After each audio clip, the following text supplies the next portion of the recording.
व्यर्थ चिंतित हो रहे हो, व्यर्थ डरकर रो रहे हो। अजन्मा है ये अमर आत्मा। आत्मा भय में जीवन खो रहे हो। जो हुआ अच्छा हुआ, जो हो रहा है अच्छा ही है, होगा जो अच्छा ही होगा। यह नियम सच्चा ही है। गर भुला दो बोझ कल का, आज तुम क्यों ढो रहे हो। अजन्मा है ये अमर आत्मा। व्यर्थ चिंतित हो रहे हो, व्यर्थ डरकर रो रहे हो। अजन्मा है ये अमर आत्मा। आत्मा भय में जीवन खो रहे हो। हुई भूली भूलों का फिर आज पश्चाताप क्यों। कल क्या होगा अनिश्चित है, आज फिर संताप क्यों।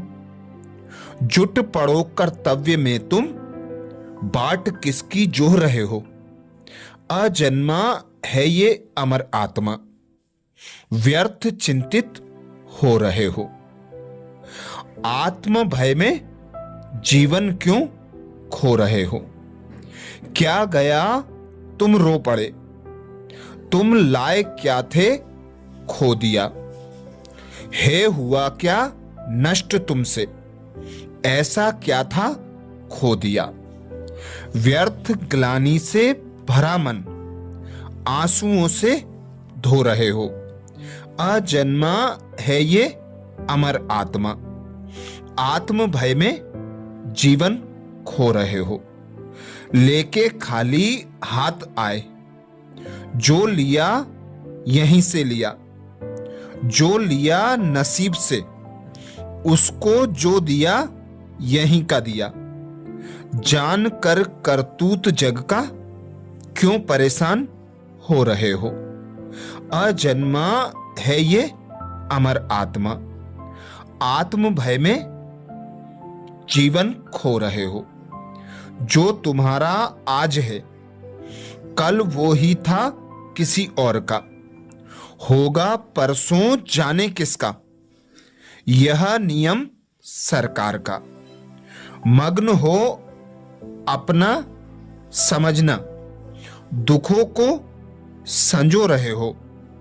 अजन्मा है ये अमर आत्मा। आत्म भय में जीवन खो रहे हो। जिसको तुम मृत्यु समझते, है वही जीवन तुम्हारा। है नियम जग का बदलना, क्या पराया क्या तुम्हारा। एक क्षण में कंगाल हो, क्षण भर में धन से मोह रहे हो। अजन्मा है ये अमर आत्मा। आत्म भय में जीवन खो रहे हो। मेरा तेरा बड़ा छोटा, भेद ये मन से हटा दो। सब तुम्हारे तुम सभी के, फासले मन से हटा दो। कितने जन्मों तक करोगे पाप, कर तुम जो रहे हो। अजन्मा है अमर आत्मा। आत्म भय में जीवन खो रहे हो।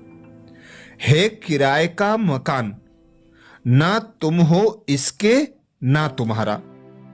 पंच तत्व से बना घर, देह कुछ दिन का सहारा।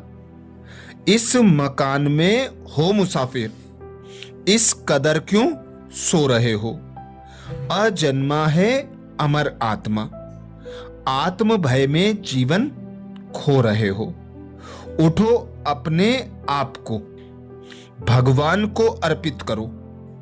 अपनी चिंता शोक और भय सब उसे अर्पित करो। है वो ही उत्तम सहारा, क्यों सहारा खो रहे हो। अजन्मा है अमर आत्मा। आत्म भय में जीवन खो रहे हो। जब करो जो भी करो, अर्पण करो भगवान को। सदा कर दो समर्पण त्याग कर अभिमान को। मुक्ति का आनंद अनुभव सर्वदा क्यों खो रहे हो।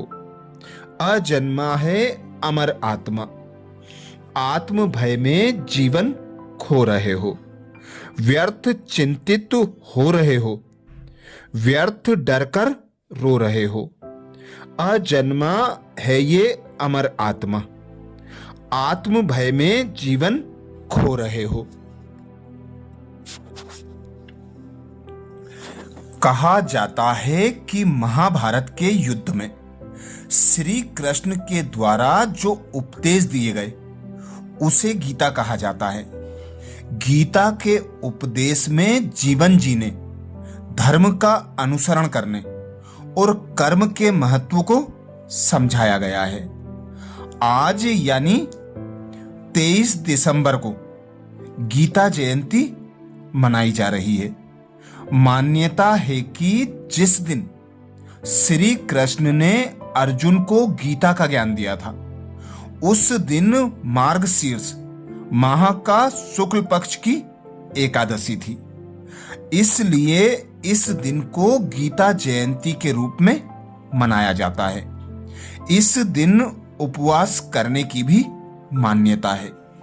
गीता जयंती के दिन उपवास करने से मन पवित्र होता है और शरीर स्वस्थ रहता है, साथ ही समस्त पापों से छुटकारा मिलता है। कहा जाता है कि इस दिन भगवान श्री कृष्ण ने अर्जुन को धर्म और कर्म को समझाते हुए उपदेश दिया था। महाभारत के युद्ध में श्री कृष्ण के द्वारा जो उपदेश दिए गए उसे गीता कहा जाता है। गीता के उपदेश में जीवन जीने, धर्म का अनुसरण करने और कर्म के महत्व को समझाया गया है। गीता ही एकमात्र ऐसा ग्रंथ है जिसकी हर साल जयंती मनाई जाती है। गीता को श्रीमद् भागवत गीता और गीतोपनिषद के नाम से भी जाना जाता है। ऐसा कहा जाता है कि गीता के उपदेशों का अनुसरण करने से समस्त कठिनाइयों और शंकाओं का निवारण होता है। गीता में श्री कृष्ण के द्वारा बताए गए उपदेशों पर चलने से व्यक्ति को कठिन से कठिन परिस्थितियों में सही निर्णय लेने की क्षमता का विकास होता है। गीता के उपदेश में जीवन को जीने की कला, प्रबंध और कर्म सब कुछ है। इसलिए इस दिन गीता का पाठ अवश्य करना चाहिए। गीता जयंती का विशेष महत्व है। हिंदू धर्म में श्रीमद् भागवत गीता की तरह ही गीता जयंती भी बहुत महत्वपूर्ण माना जाता है। गीता में लिखे गए प्रत्येक श्लोक मनुष्य कल्याण के लिए लाभकारी माने जाते हैं। गीता के उपदेश के जरिए भगवान श्री कृष्ण ने मनुष्य को अच्छे बुरे और सही गलत का फर्क बताया है। इस दिन यदि गीता का पाठ किया जाए तो भगवान श्री कृष्ण का आशीर्वाद प्राप्त होता है। अब जाने क्यों मनाई जाती है गीता जयंती। श्रीमद् भागवत गीता दुनिया का इकलौता ऐसा ग्रंथ है जिसकी जयंती मनाई जाती है।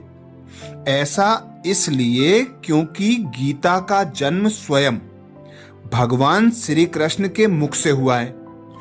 गीता में वर्णित जो महावाक्य हैं उनका यदि सार देखा जाए तो गीता सुनाने का समय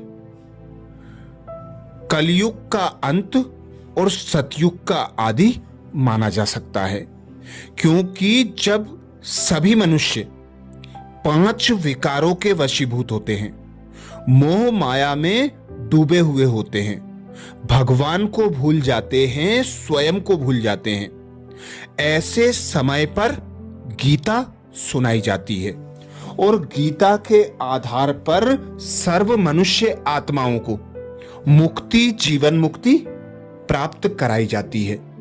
तो जब हम अनेक शास्त्रों में पढ़ते हैं कि जब जब धर्म की ग्लानि होती है तब तब मैं आता हूं भारत भूमि पर एक साधारण देह का आधार लेकर। गीता सुनाता हूं, सच्ची सच्ची गीता सुनाकर। कलयुग का विनाश और सतयुग की स्थापना कराता हूं, जिससे तात्पर्य यही है कि निराकार परमात्मा शिव भारत भूमि पर अवतरित होकर कलयुग अंत और सतयुग के आदि अर्थात संगम युग पर आकर सत्य गीता का ज्ञान देकर मनुष्यों को जीवन मुक्ति और मुक्ति प्रदान करते हैं, अर्थात दुख अशांति से मुक्त कराकर सुख शांति प्रदान करते हैं। इसीलिए मनुष्य उनका गायन करते हैं। दुख हरता सुख करता, मुक्ति दाता जीवन मुक्ति दाता। तो मुक्ति और जीवन मुक्ति की आवश्यकता कलयुग के अंत समय में होती है, जब संपूर्ण विश्व रोरव नरक बन जाता है। 5 विकारों के वशीभूत हो मनुष्य स्वयं को भूल जाता है, भगवान को भूल जाता है, हिंसा करने लगता है, चारों ओर दुख अशांति भय चिंता और रोग बढ़ जाते हैं। तो ऐसे ही समय पर भगवान आकर पुरानी दुनिया का विनाश कराए, नई दुनिया की स्थापना कराते हैं, जिसके लिए गाया जाता है कि भगवान ने आकर ब्रह्मा तन का आधार लेकर नई सृष्टि रची, पुरानी सृष्टि का विनाश कराकर नई सृष्टि की रचना कराई और सतयुग स्थापन किया। अच्छा, ओम शांति।